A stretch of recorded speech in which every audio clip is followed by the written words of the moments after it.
Ayaw mong makinig ha? Etong sayo. Childhood Experience Part 1. Ito yung tipong wala ka pang pinaproblema. Yung tipong isip ka lang ng isip kung paano magiging isang Ultraman o di kaya maging Red na Power Rangers. Ako yung red dyan ha. Di kaya.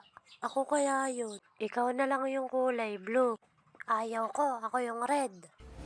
Ayaw mong makinig ha? Etong sayo. Sige na nga. Ikaw na nga lang yung red.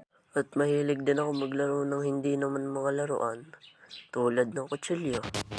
Makapaglaro nga ng lata. Bobotas-botasan ko. Wait lang, kukunin ko lang yung kutsilyo. Yan, tapos na. May shower na ako. Sarap maligo pagka ganito.